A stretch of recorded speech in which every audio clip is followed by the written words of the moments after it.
warahmatullahi wabarakatuh. Yang terhormat penguji PPG dalam jabatan tahun 2023. Perkenalkan, saya Diana Tofiana. Saya guru Bahasa Indonesia di SMK Bina Wisata Lembang, Kabupaten Bandung Barat. Saya adalah mahasiswa PPG dalam jabatan di Universitas Negeri Jakarta. Hari ini saya akan mempraktikkan pembelajaran materi teks eksplanasi kelas 11. Mohon saran dan masukannya supaya pembelajaran saya di kedepannya menjadi lebih baik lagi. Terima kasih. Wassalamualaikum warahmatullahi wabarakatuh.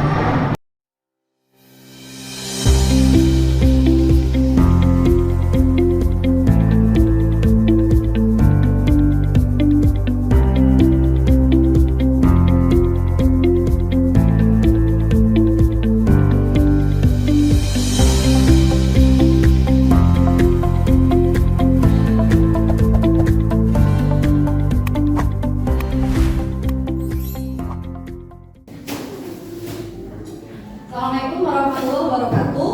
Waalaikumsalam warahmatullahi wabarakatuh. Pagi semuanya. Pagi. Gimana kabarnya hari ini? Baik. Nah, sehat semuanya ya. Baik, sebelum memulai belajar, kita berdoa terlebih dahulu ya. Silakan dipimpin doanya. Mohon perhatian. Siap. Sebelum kita mulai belajar, alangkah baiknya kita membaca doa terlebih dahulu. Baca doa Al-Fatihah mulai.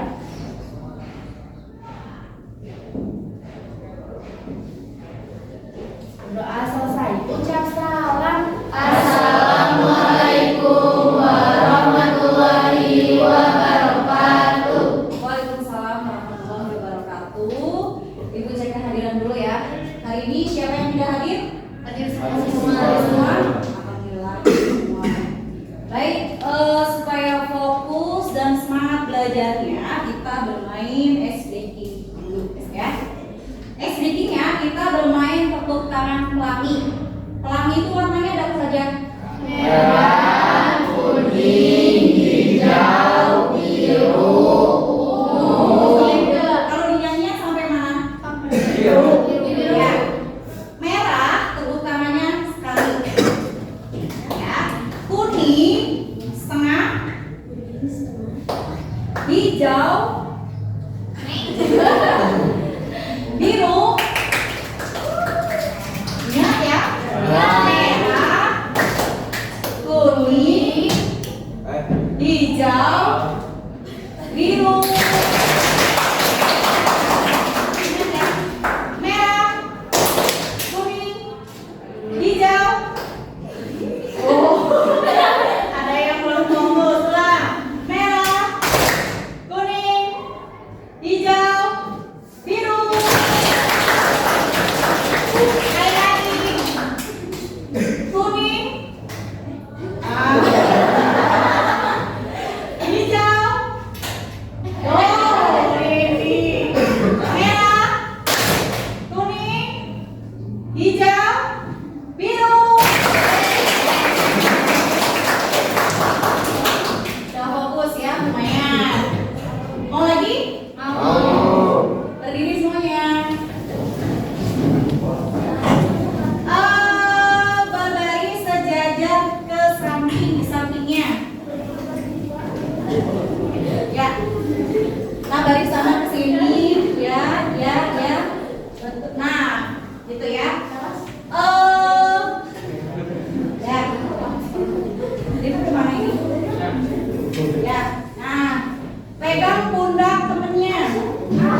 berkelompok. Kemudian setelah itu kalian mengerjakan sebuah lembar kerja peserta didik secara berkelompok. Setelah itu presentasi. Setelah presentasi evaluasi. Ya, itu untuk kegiatan pembelajaran hari ini. Nah, untuk mengingatkan kembali di pembelajaran minggu yang lalu di pertemuan sebelumnya itu kita membahas mengenai mendata sebuah informasi. Ingat ya, mendata informasi. Informasi itu apa? Coba, informasi itu apa? Informasi itu apa? Kumpulan data untuk memberikan suatu keterangan atau pengetahuan dan bermanfaat bagi penerima. Ya. Informasi itu bersifat apa sih? Ada dua kan? Ya. Ya. Apa saja tuh? Fakta dan opini. Bedanya fakta dan opini? Sifat nyata yang dapat dibuktikan kebenaran. Ya. Kemudian dalam data informasi itu ada urutan kejadian. Urutan kejadian itu apa? Urusan informasi ekonomi. Kalau sebab akibat? Hal yang menjadi akibatnya sesuatu yang terjadi pada. Kemudian dalam sebuah teks itu ada gagasan umum. Ya, masih ingat? Apa sih gagasan umum itu? Gagasan yang menjadi inti kalimat. Ya, bagus. Siapa yang mau menjelaskan? Oke, ya, silakan. Informasi dibagi menjadi dua, yaitu fakta dan opini. Ya. Fakta bersifat nyata dan dapat dibuktikan kebenarannya. Opini adalah berdasarkan pendapat dari seseorang. Urutan kejadian adalah urutan peristiwa secara kronologis. Sebab akibat adalah hal yang menjadikan timbulnya suatu hal yang terjadi dampaknya. Ya. Gagasan umum adalah gagasan yang menjadi inti kalimat. Itu pembelajaran minggu yang lalu masih ingat semuanya ya? Ya, untuk ya. Untuk hari ini kita belajar mengenai menganalisis struktur dan kebahasaan teks eksplanasi. Sebentar. Ya, itu kompetensi dasarnya ya. Tujuannya apa sih? Kita belajar ini. Hani baca. Mengidentifikasi struktur teks eksplanasi dan menelaah kebahasaan teks eksplanasi. Ya, itu tujuan pembelajaran hari ini supaya kalian dapat menganalisis struktur dan kebahasaan yang ada di dalam teks eksplanasi. Ya, di pertemuan sebelumnya itu sudah menugaskan kalian untuk mencari informasi mengenai struktur dan kebahasaan teks eksplanasi. Sudah cari informasinya? Sudah dapat? Sudah dibaca? Sudah. Apa itu? Struktur teks dalam teks eksplanasi itu ada apa saja? Pernyataan umum, rangkaian kejadian, interpretasi. Ya. Pernyataan umum itu apa? Penjelasan secara umum tentang fenomena. Ya, kalau data penjelas, Penjelasan lebih rinci tentang proses mengapa fenomena itu bisa terjadi. ya. Kalau interpretasi, Kesimpulan kebahasaan teks eksplanasi, kondisi kausalitas, kondisi kronologis, kata pendefinisian, kata ya, itu struktur dan kebahasaan yang ada di dalam teks eksplanasi. Sudah dibaca semuanya ya. Siapa yang menjelaskan mengenai struktur dan kebahasaan teks eksplanasi? Ya, Merlina, silakan. Jadi, materi yang akan kita pelajari hari ini tentang struktur teks eksplanasi. Struktur teks eksplanasi ada tiga. Satu, pernyataan umum adalah menjelaskan secara umum tentang fenomena. Dua, rangkaian kejadian menjelaskan lebih rinci tentang proses mengapa fenomena itu bisa terjadi. Ya. Tiga, interpretasi, prestasi atau kesimpulan. Adapun pembahasan teks eksplanasi yaitu satu, konjungsi kronologis, dua, kata pendefinisian, tiga, kata kerja material, empat, kata istilah, dan kalimat pasif. Ya, bagus. Itu ya. Tepuk tangan untuk Merlina.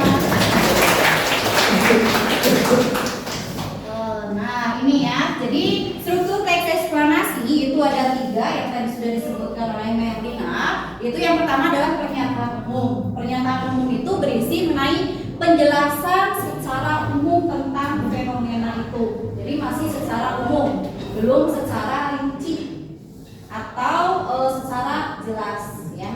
Kemudian struktur yang kedua itu ada rangkaian kejadian atau deretan penjelas. Itu berisi mengenai penjelasan proses mengapa fenomena itu terjadi atau penjelasan yang lebih rinci, lebih jelas ya. Itu ada di bagian rangkaian kejadian.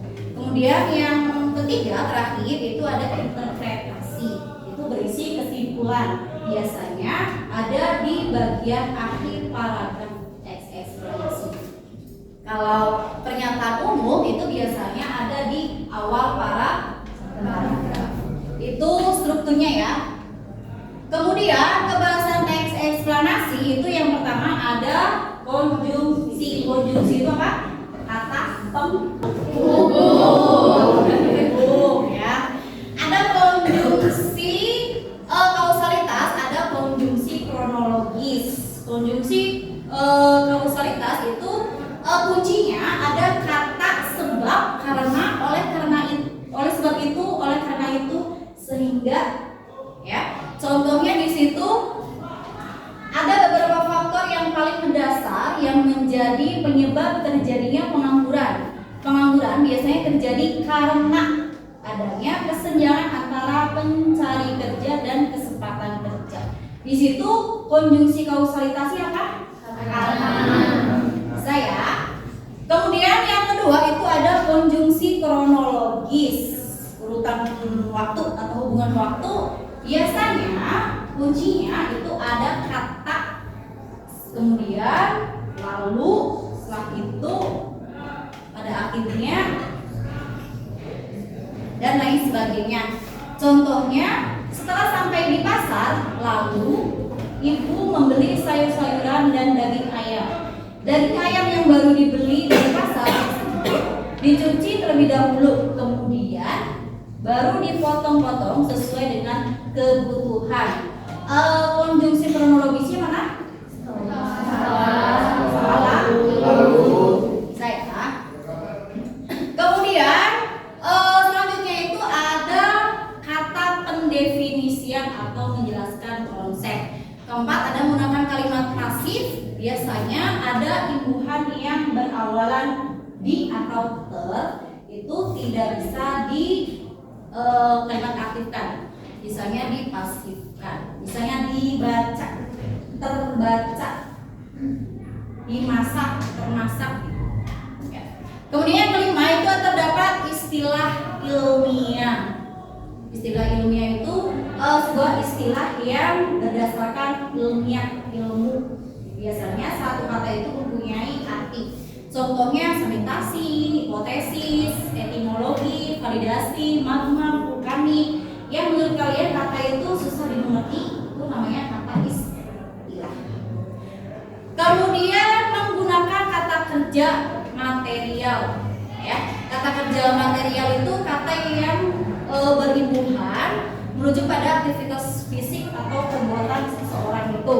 Contoh membaca, memasak, mencuci, terus membuang, menutup, mendorong, membersihkan, membawa, mengirim, dan lain sebagainya. Contoh yang lainnya misalnya apa lagi? Kata kerja material, menulis,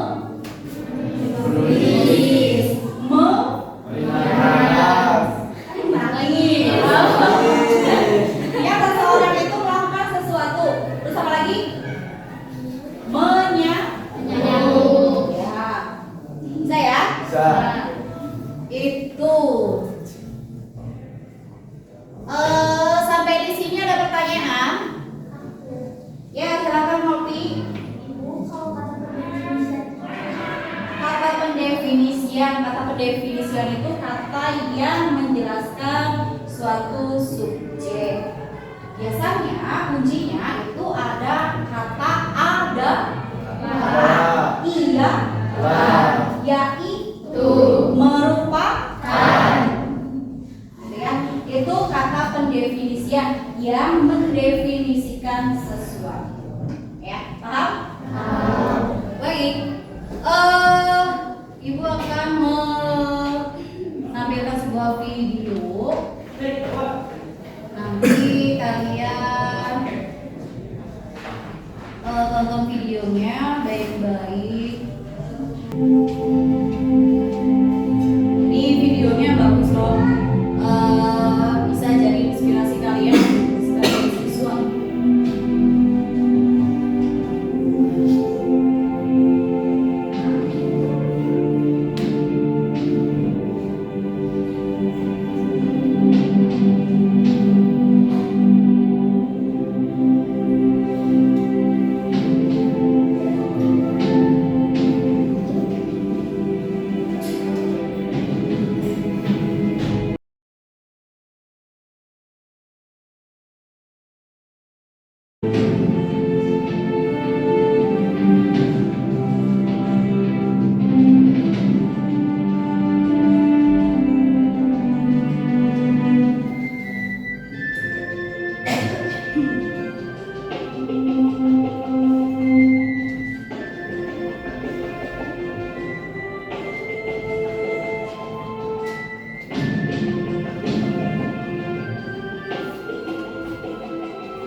Bagaimana setelah melihat tayangan video tadi? Itu video berisi mengenai fenomena apa?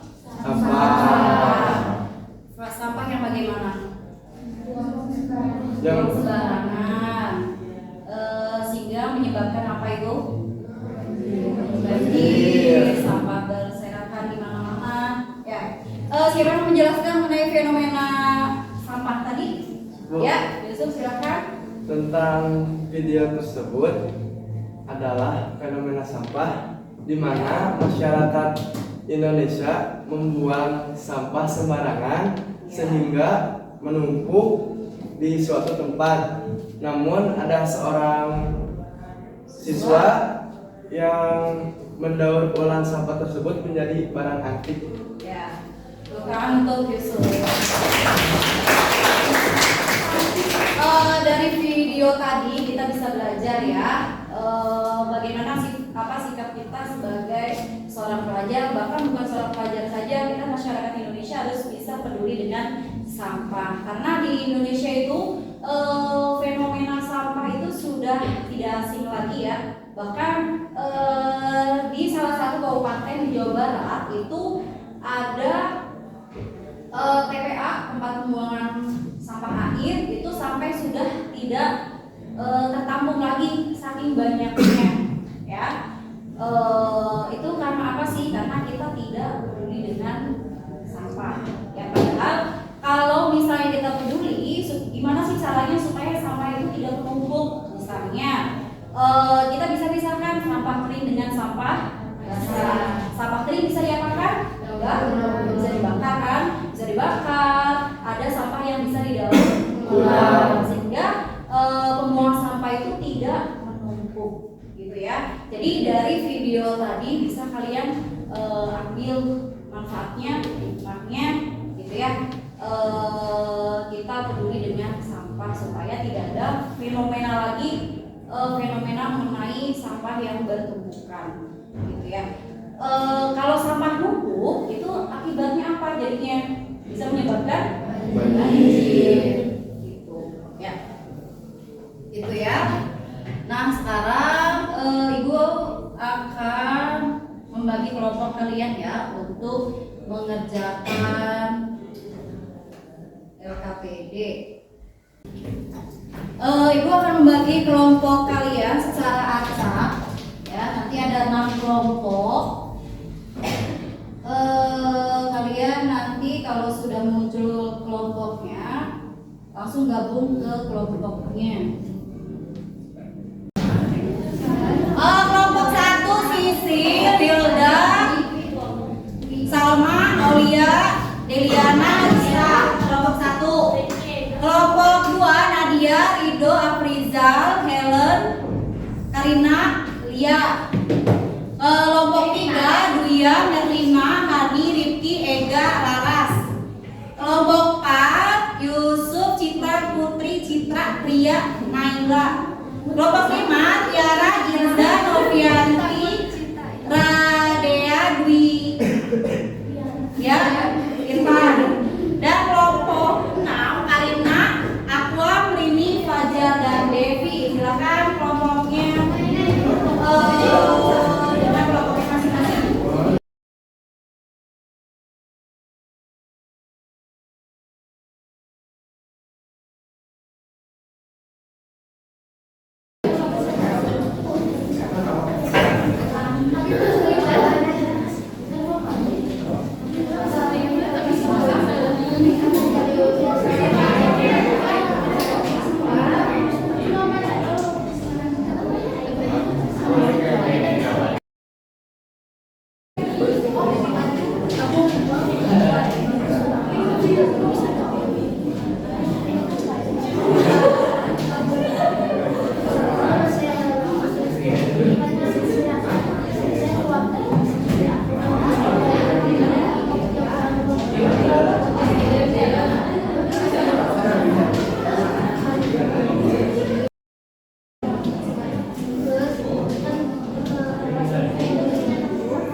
Kalau sudah, silakan nanti perwakilan kelompoknya untuk mempresentasikan hasil diskusinya, ya. Nomor 1 sudah siap? Siapa yang mewakili? Aku. Ya.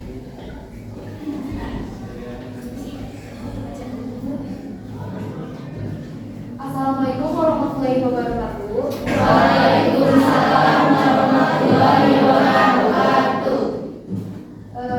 Saya di sini perwakilan dari kelompok 1 akan menjelaskan tentang unsur teks identifikasi fenomena. Pelangi merupakan hasil ilustrasi optik di langit. Secara umum, pelangi muncul di langit karena terjadinya sebuah kebiasaan cahaya oleh tetesan air. Selain itu pelangi juga dapat terbentuk dari kebiasaan cahaya di medium lain, seperti gelas kaca bening, percikan air laut, dan genangan air. Pelangi juga dapat dilihat di sekitar daerah berkabut, seperti semburan laut atau air terjun. Sekian dari saya. Wassalamualaikum warahmatullahi wabarakatuh. Waalaikumsalam warahmatullahi wabarakatuh.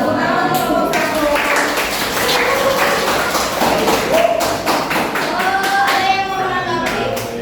Ya. Ya, itu struktur bagian pernyataan umum ya. Mengenai teks eksplanasi fenomena pelangi. Ya. Silakan kelompok 2, siapa yang mau mewakilkan? Ya, silakan.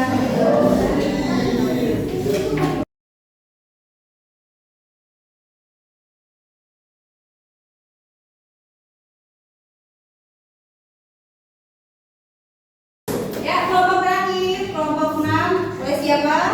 Rini. Ya.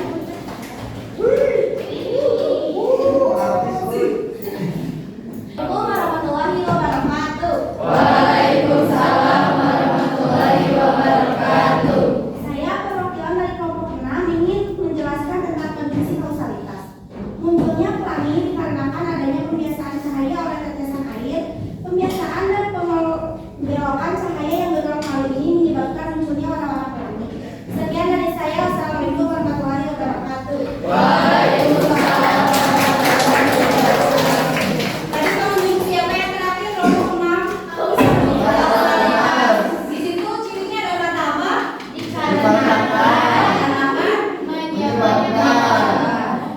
Ya. Bisa semuanya tidak ada kesulitan untuk menganalisis struktur dan kebahasanya? Ada kesulitan ya? Mudah ya? Ya.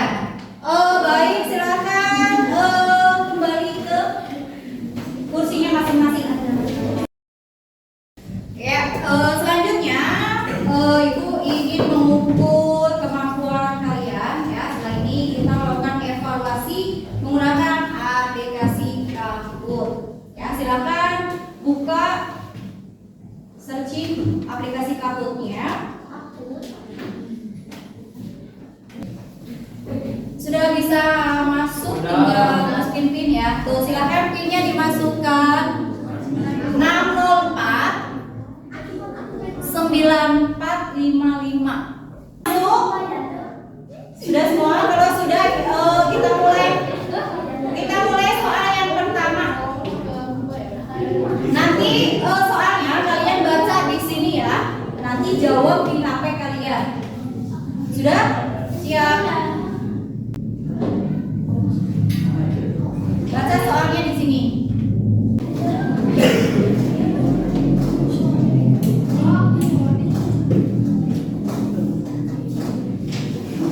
Ayo, itu ada waktunya ya.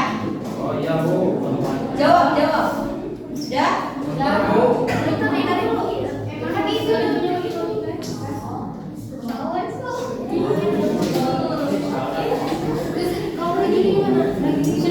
Sudah jawab ya. Next. Ya Bu.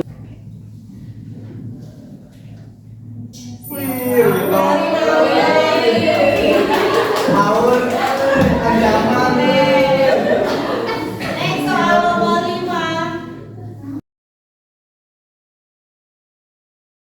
Next nomor 8. 2 soal lagi, 3 soal lagi.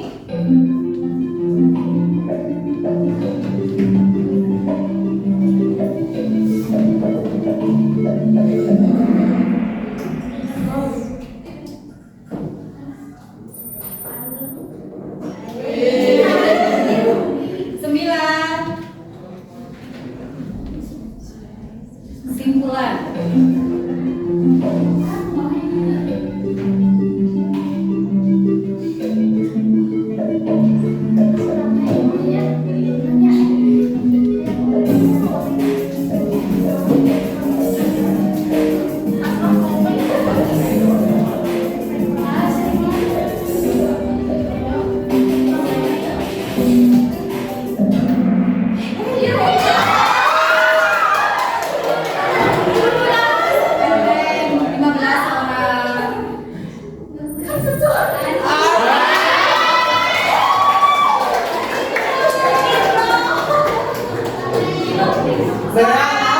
Terakhir ya, soal terakhir nih. Siapa ini? Tadi kalian Indo, terus Duya ya. Terakhir siapa nih? Yang atas. Gampang ini. Iya, gampang banget ini.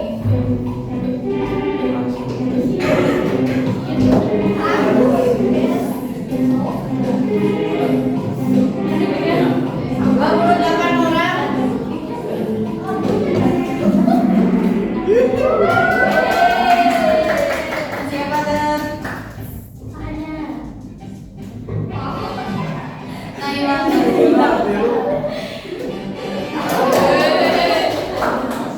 Ini urutannya ya.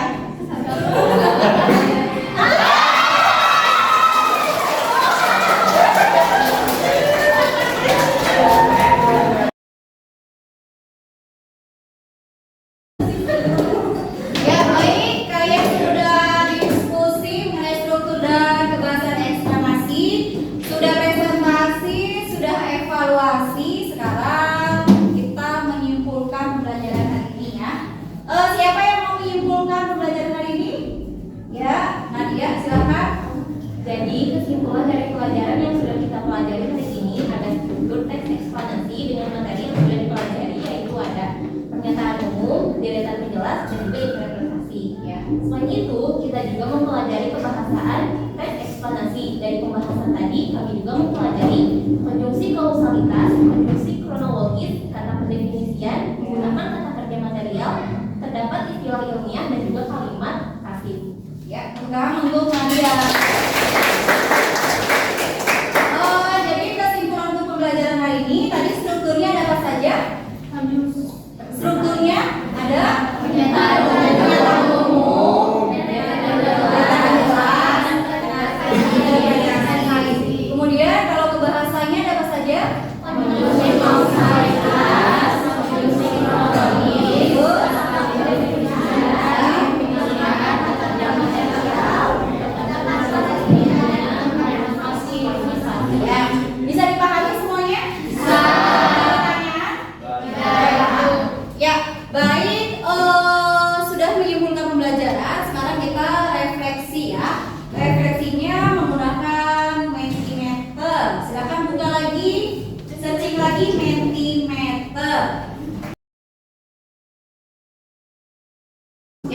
kodenya, silakan masukkan kodenya 8871 4874.